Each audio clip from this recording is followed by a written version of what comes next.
কৃষ্ণপুর গ্রাম। গ্রামের এই কুঁড়েঘরটিতে রতন নামের এক ব্যক্তি বাস করত। দিনমজুর রতন মিয়া, ঘরে অসুস্থ ছেলে। অনেক দিন আগেই তার স্ত্রী মারা গেছে। অসহায় ছেলেটিকে নিয়ে রতন মিয়া কোনো রকম দিন যাপন করে। একদিন ছেলেটি ভীষণ অসুস্থ হয়ে পড়লে রতন মিয়া চিন্তিত হয়ে পড়ে। টাকার জন্য সে এদিক ওদিক ছোটাছুটি করতে শুরু করে।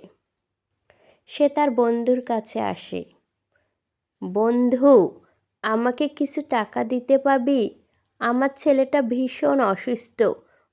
আমি কাজ করে তো সব টাকা পরিশোধ করে দেব বন্ধু।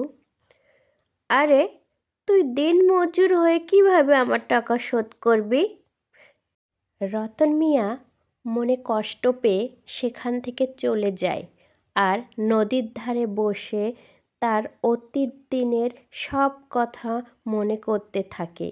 তার স্ত্রী তাকে কি কি বলেছিল। বসে রইল রতন। ওইদিকে ঘরে তার অসুস্থ ছেলে একাই।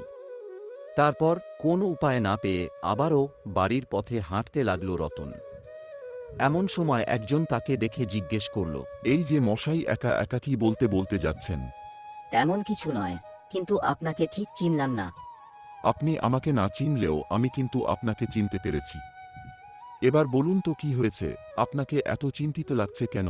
আমার ছেলেটা বেশ কিছুদিন ধরে বেশ অসুস্থ, টাকার অভাবে চিকিৎসা করাতেও পারছি না। এই নিন, এই টাকা দিয়ে ছেলের চিকিৎসা করাবেন। কিন্তু আপনার কাছে থেকে টাকা নেয়া কি ঠিক হবে? আপনার হয়তো মনে নেই, আমি একদিন কিছু খাইতে না পেরে আপনার বাড়িতে গেছিলাম। সেদিন আপনি আমাকে খাবার দিয়েছিলেন, টাকাও দিয়েছিলেন। আমি তা ভুলি নাই।